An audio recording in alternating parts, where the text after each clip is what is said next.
Hola, buenas tardes. Hoy os voy a contar en mi consulta de neuropediatría de hoy, 17 de enero de 2023, tres evaluaciones magníficas que he tenido que han sido muy interesantes. Dos muy de las que estamos viendo últimamente, dos casos de retraso madurativo con sospecha de TEA que realmente no son TEA y una evaluación de TDAH con unas características muy particulares porque es un caso de una edad avanzada, es decir, un chico adolescente de 13 años con un problema académico de rendimiento importante en el que se da una situación muy habitual. Los padres no están de acuerdo sobre si la situación del chico es una dificultad específica o una falta de esfuerzo pura y dura. De manera que os voy a contar el primero de ellos, un chico de 4 años que vienen de otra provincia. Vamos a ver, perdonad que vamos a abrir la ficha, que se me ha cerrado, no sé por qué. Eh, Como os decía, es un chico de 4 años que viene desde Jaén, 4 años y 3 meses, y la familia lo que cuenta, con 15 kilos de peso, es que quiere una valoración por un retraso madurativo secundario a una alteración genética en la zona 15q13.2 del genoma, que es básicamente el brazo largo del cromosoma 15 a la altura del exón 13.2. Lo que dice la familia es que desde que nació ha sido un niño muy tranquilo, muy bueno, dormía y comía bien, tomó leche materna hasta los 2 años y medio y empezó a comer a partir de los 9 meses, gateó con 8 meses y anduvo con 24, es decir, ya vemos que anduvo más tarde de lo normal, los niños empiezan a desarrollar la marcha después de ponerse de pie alrededor de los 9 meses y la marcha con ayuda a partir de los 12. Fue un niño muy gordito con 6 meses, llegaba a pesar 10 kilos. Esta es una de las razones por las que los padres estaban tranquilos en ese momento porque creían que su falta de actividad o movimiento era por el tema del peso, pero conforme pasando el tiempo se dieron cuenta de que tampoco se comunicaba según su edad. Ya cuando cumplió el año de vida más o menos empezaba a ir a la guardería y veía que para estar allí no estaba lo estimulado que le correspondía y la madre empezó a ver que el niño seguía muy tranquilo y se lo comunicó a la cuidadora, que le dijo que en clase no atendía a las asambleas y que cuando hacían algo por rutina sí que trabajaba bien, pero que siempre le costaba hacer lo nuevo. Así que eso dice la madre que desde entonces hasta hoy ha sido una constante y después en la entrevista lo que vemos es que la evolución de los esfínteres ha ido bien, aunque a partir de los 2 años empezaron a trabajar, desde siempre ha aguantado mucho el pipí. Aun siendo bebé había días que se levantaba con el pañal seco y cuando cumplió los 2 años lo sentaba directamente en el orinar después de cada comida y después de dormir porque no hablaba ni lo pedía. Al entrar en el colegio solo decía sí, no, papá y mamá. El pipí a los padres se lo indicaba con gestos. En la primera tutoría con la maestra les decía que al principio no quería integrarse en el grupo, que siempre quería estar con algún adulto, pero después jugaba con ellos, pero al lado. Hasta que al principio del segundo trimestre ya jugaba con sus compañeros, tanto maestros como los padres coinciden que es un niño tímido, pero que se relaciona bien. Al final del curso fueron a la tutoría, la maestra nos decía que el nivel cognitivo estaba bien al nivel de su compañero, pero que le costaba ponerse a trabajar y el no poder expresarse lo hacía aún más difícil, el lenguaje me refiero. Desde que vieron sus dificultades para hablar, decidieron apuntarlo a una logopeda, pero tanto el centro de atención temprana como el del colegio le dijeron que no era necesario, cosa que yo, una vez valorado aquí en la consulta, evidentemente creo que sí que era necesario. Este niño, como habéis visto, aunque no lo hayan informado previamente, empezó la atención temprana cuando vieron estas dificultades en ese momento. Y el hecho es que desde que se quitaron las mascarillas el año pasado, en mayo del año pasado, el niño empezó a tener más intención comunicativa, a pronunciar las sílabas de las últimas palabras en contra de las recomendaciones de los especialistas que hasta la fecha lo veían, decidieron apuntarlo a un gabinete privado de logopedia, con lo que tuvo una evolución muy buena y de hecho lo siguen llevando una vez a la semana. Esta situación es una situación que se ha dado mucho durante la pandemia y pospandemia. Niños a los que no se les había prestado atención, en el mejor sentido de la palabra quiero decir, porque se suponía que su evolución era buena, pero había algún retraso en algunas áreas poco llamativas, como podían ser el lenguaje, la comunicación, etcétera, y que una vez resuelta o solucionada o pasada, digamos, el periodo de pandemia, esta situación ha mejorado mucho, sobre todo cuando nos hemos quitado la mascarilla, porque es verdad que esta es una limitación, una dificultad añadida que han tenido los niños durante este periodo, que han tenido esta edad durante este periodo, incluido mi hijo, por ejemplo, que empezó a hablar más tarde y no sé hasta qué punto puedo tener que ver con eso, pero seguro que en muchos de los casos que vemos en la consulta, el tema de la pandemia, falta de relación social y falta de ver la cara de la boca de los padres con frecuencia, en el día a día, fuera del entorno familiar y demás, pues seguro que afecta. Yo lo que veo en la consulta es que se percibe un niño con una adecuada capacidad de socialización e intención comunicativa, una buena conducta. La principal dificultad es que se aprecia evidentemente, de forma muy evidente, el área del lenguaje, pero la evolución cognitiva es buena. Le cuesta seguir el ritmo de las llamadas de atención, tiene algunos problemas motores finos en las manos a la hora de la coordinación, la pinza y demás, pero la evolución está siendo buena y la estimulación y la terapia que están haciendo es correcta. Así que después de ver toda la valoración de las pruebas que hemos estado haciendo, los cuestionarios, la evaluación de la consulta, la entrevista con la familia, todos los informes previos y específicamente también el cuestionario de ODIDE para valorar el perfil de desarrollo del chico, pues nos hemos encontrado que el perfil de este cuadro no es el de un cuadro de TEA ni mucho menos, sino el del cuadro de un niño con un trastorno del desarrollo inespecífico con principal afectación del área del lenguaje y disfunción ejecutiva leve, es decir, que es probable que este chico en su proceso evolutivo vaya orientándose hacia un caso de TDAH,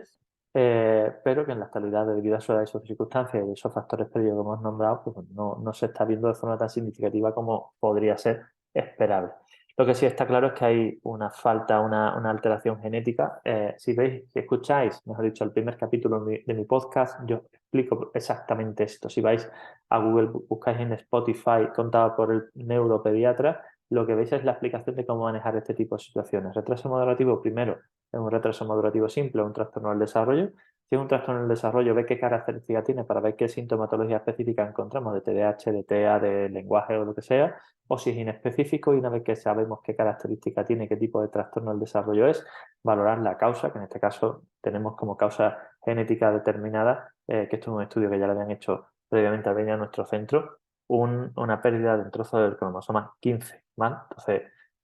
aquí ya tenemos todo el proceso diagnóstico realizado, aunque se podría hacer resonancia, electro y demás, pero sabemos la base genética. Y lo que vamos a tratar este tipo de situaciones es con las diferentes herramientas que tenemos. Tenemos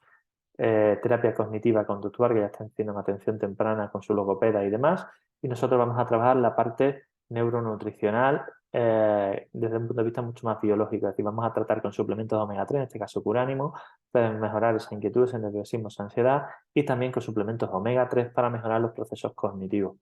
Después de esto, bueno, y no vamos a poner neurabiotics porque realmente este niño no tiene ninguna dificultad de comunicación social ni nada de esto. Así que después de esto, y sobre todo explicarle a la familia en qué consiste los trastornos del desarrollo y como digo, todo lo que os he explicado en el primer episodio del podcast, los resultados creo que son bastante satisfactorios para la familia. Le ha quedado todo perfectamente claro. Ya saben qué situación tiene el niño, hemos puesto luz y hemos puesto también esperanza ya no solo en el presente, sino en el desarrollo y el futuro de este chico y su familia, que es lo que queremos conseguir nosotros como propósito en el INAME, en el Instituto Andaluz de Neurología Pediátrica, dentro del proyecto de el neuropediatra, y también para transmitir esa información a todos los padres que viven una situación similar. Así que si tenéis dudas al respecto de la situación de vuestro hijo, no dejéis de comentárnoslo, ¿vale? Ahora seguimos con el siguiente caso, un momento.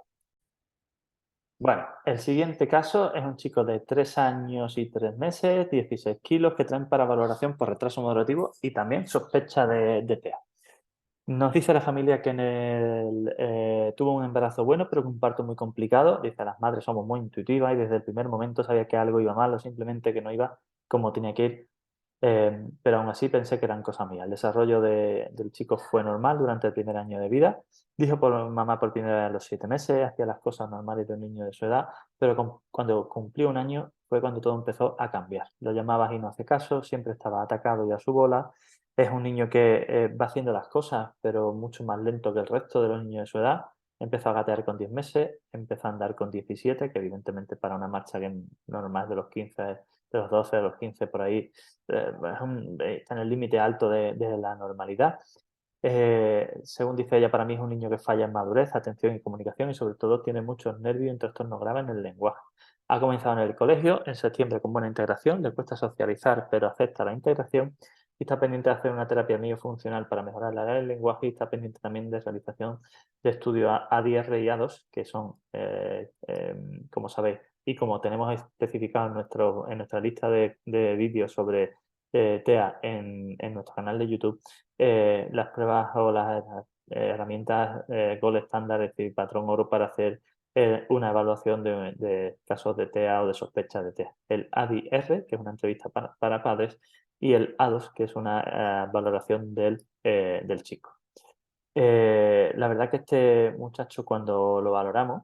en septiembre cumplió 3 años. Dice la familia que desde los 2 años va a atención temprana, solo dice papá y mamá, no le dan un diagnóstico firme, solo dicen retraso moderativo con sospecha de autismo. No le había visto ningún neurólogo por el momento, tiene informe de atención temprana, no a todos los días de lunes a jueves, quieren una segunda opinión para que lo vea el neurólogo y los padres sospechan que puede haber más un TDAH que un TEA. No tiene hipersensibilidad sensorial, es muy nervioso, no duerme siesta y si la duerme por la noche no hay quien lo acueste. Tiene un hermano de un año que también duerme poco y la madre dice que lo ve muy nervioso, inquieto, con falta de atención y retraso en el lenguaje. Este es un chico con un antecedente claro de TDAH en el padre que estuvo en tratamiento desde los 14 a los 18 años con concerta y buena evolución. De manera que si tenemos todo eso en cuenta y valoramos las herramientas que hemos tratado con este chico, que básicamente son todos los cuestionarios previos de valoración que le hacemos a los padres, la entrevista con ellos, la observación en la consulta, así como el perfil de desarrollo extraído y conseguido mediante la herramienta de valoración DIDE, pues vemos cuáles son los puntos fuertes y débiles y nos queda claro que este chico tiene una sintomatología compatible con un futuro TDAH preescolar, pero hoy en día tenemos que clasificarlo como un trastorno del desarrollo inespecífico. Como decía en el vídeo anterior, esto es un perfil perfectamente equiparable al del vídeo anterior, ¿vale? Con un predominio en el área del lenguaje y disfunción ejecutiva. ¿Qué es lo que veis? Que casi un 50% es probable que de las evaluaciones y de las citas de sospecha de TEA o de retraso moderativo que tenemos, esta sea la causa justificativa, ¿vale? Con lo que, como podéis ver, es algo tan importante que los padres tengáis claro que precisamente por eso empecé el primer episodio del podcast con esta organización de cómo atender un problema de retraso moderativo y cómo plantearlo. Eh, me temo que es fundamental tener esto claro porque las consecuencias a nivel familiar que genera un diagnóstico de TEA eh, pues son muy trascendentes y por lo tanto hay que ser exquisito y escrupuloso a la hora de hacer un diagnóstico o plantear a los padres una sospecha si no tenemos exactamente claro y confirmado que lo es. ¿Vale? ¿Qué hicimos con este chico? Pues lo mismo. De hecho, este chico, una de las cosas que yo tenía pendiente antes de verlo era la valoración de pruebas genéticas y de pruebas neurológicas, resonancia y demás y además de hacerle la entrevista, o sea, las valoraciones a días guiados, pero esto ya se lo van a hacer. De manera que nosotros a este chico, cuando lo vimos, cuando yo lo vi, me quedó clara la situación y me planteé que no era necesario un estudio neurológico a nivel de pruebas complementarias, sino que vamos a empezar directamente el tratamiento con triptófano, con omega-3 y con Neurabiotics Spectrum, es decir, con Curánimo, con Omega Kids y Neurabiotics Spectrum, para potenciar, por un lado, el control de la inquietud motora, nerviosismo y demás, por otro lado, los procesos cognitivos de aprendizaje y maduración, y en tercer lugar, los procesos de comunicación, interacción social y demás, ¿vale? Hay una cosa importante y es que muchas veces me preguntan los padres que el Neurabiotic Spectrum son unos probióticos que están específicamente indicados para niños con TEA, pero esto no significa que no se pueda usar en otros chicos en los que el problema, el diagnóstico principal no sea TEA, pero sí que haya un trastorno de la comunicación o de la comunicación social. Así que ya lo especifico porque en algunos casos lo he recomendado y los padres se me han alarmado mucho cuando han visto el producto diciendo que yo le había dicho que el niño no tenía un TEA y que resulta que le había mandado una cosa para niños con TEA. Pero bueno, esa es la explicación principal y espero que lo tengáis bien definido, ¿vale? Y después, la tercera evaluación del día, que os había planteado que era un caso de TDAH con sus peculiaridades porque es un caso de 13 años, pues bueno, lo que nos encontramos es una situación familiar muy típica de estos casos, ¿vale? Un chico de 13 años con problemas importantes de rendimiento, en el que la madre piensa que hay algún problema de aprendizaje, que es verdad que lo hay, pero que el padre piensa que hay un modelo educativo muy laxo y poco efectivo por parte de la madre, que también es verdad. Y en esta situación se planteaba inicialmente que es probable que el padre no acudiera a la consulta porque no estaba de acuerdo con la situación planteada por la madre, pero finalmente sí que se presentó, vino a la consulta con ella, cosa que fue de gran utilidad porque después de hacer la recogida de información, de explicarle y de entender exactamente qué era lo que pasaba, cómo, desde cuándo y demás, hacer las pruebas de valoración después de tener ya revisados cuestionarios, escalas y demás, entrevistas con los padres, hacer la prueba de evaluación con realidad virtual aula en Explora y tener esos resultados y con todo esto ir explicándolo a los padres y conversando y justificando y dándole una interpretación correcta a su forma de ver las cosas, a sus pensamientos, a sus prejuicios y demás. La frase del padre cuando acabó la consulta fue, pues mira, me has convencido. Con toda esta repertorio de argumentos explicativos tan evidentes, tan obvios, tan claros y tan congruentes, que además se percibe como que lo tienes claro y que esto lo controlas sobremanera, no vamos a tener duda en plantearnos el qué, el inicio del tratamiento, ¿vale? Dejando claro que el tratamiento era una solución a los problemas de atención, pero no iba a solventar los problemas de actitud si el chico no ponía de su mano, ¿vale? Un chico de 13 años y 50 kilos que traen para evaluación por sospecha de TDAH debido a problemas de rendimiento académico. La familia lo que nos dice, principalmente el mate, es que desde que era bebé dormía pocas horas y lloraba mucho. Ya con 2 años le mostraban las etiquetas de las ropas, se quitaba los tirantes cuando en alguna ocasión se los ponía, se negaba totalmente a disfrazarse. Recuerdo que esto le hacía enfadar mucho, no quería que le pusiéramos el arnés de seguridad al sentarse en la silla de paseo. Con 4 años comencé, como madre, quiere decir ella, a notar que no quería escribir en el cuaderno de las letras que le mandaban en clase de infantil. Le costaba permanecer sentado y concentrado en una tarea. Tenía, sin embargo, una capacidad adecuada para expresarse verbalmente que llamaba la atención y también con amigos y familia. Con 7 años me pedía que le dejara dar vueltas a campana en el sofá mientras le tomaba la lección porque así era más llevadero para él y nunca ha querido hacer las tareas ni estudiar. Hacía después de insistir mucho y con poco interés. Una de las cosas que planteaba el padre y que muchas veces nos plantean en la consulta es que para las cosas académicas no tenía voluntad, actitud o tenía gran dificultad, mientras para otra cosa de la vida no tenía esas dificultades. Es decir, cuando tenía que ir al entrenamiento de fútbol 20 minutos antes ya estaba vestido, preparado, insistiendo en salir, pero cuando tenía que ir a clase no había manera que se levantara, que fuera rápido y demás. Estaba en segundo de eso con 7 suspensos. Podéis imaginar cuál era la situación de esos padres. Y además pensando cada uno que la situación era completamente diferente, que uno pensaba que tenía un problema y otro que era una situación de actitud. Y realmente, vamos, realmente, y decir probablemente no, realmente los dos llevan razón. Es un problema de actitud secundario a una dificultad de rendimiento por sus problemas de aprendizaje que se deben al TDAH. Después de explicarle a los padres lo que muchos de vosotros ya conoceréis por algunas charlas, cursos y demás, lo que es la fórmula mágica, la fórmula secreta de los resultados mágicos, que es como yo llamo a la fórmula de rendimiento igual capacidad, que es inteligencia, más voluntad, o sea, por voluntad que es esfuerzo, más autocontrol, que son los síntomas del TDAH, y explicarle todo esto, cómo funciona el mecanismo que regula la atención, el autocontrol y demás, y la manera de solucionarlo, y entender que el chico realmente se sentía mal y estaba frustrado por ese resultado.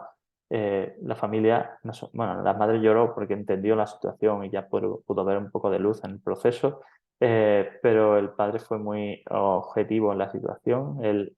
conseguí, entre comillas, lo de conseguir una cosa que es extremadamente complicado, ¿no? Que un padre o una madre o que alguien, cualquier persona cambie de opinión sobre lo que son sus prejuicios previamente elaborados por su experiencia previa, por su camino a lo largo del tiempo y demás. Pero bueno, el resultado fue importante, mucho más importante que el resultado en sí fue que ya el padre viniera, lo que demuestra que sobre todo había una buena disposición a pesar de esa falta de creencia en la dificultad del chico. Y esto supuso una buena aceptación por parte de toda la familia del planteamiento terapéutico, que era iniciar tratamiento con Concerta, con suplementos de triptófano, no de omega 3, porque el triptófano lo estaba necesitando, era un niño que estaba estresado, ansioso por esos resultados, esas dificultades, y plantear un programa de intervención cognitiva con nuestro equipo, concretamente con Manuel Bejarano, que le ayudará a optimizar ese proceso y también a facilitar la gestión del tiempo, la organización, la planificación y todo esto.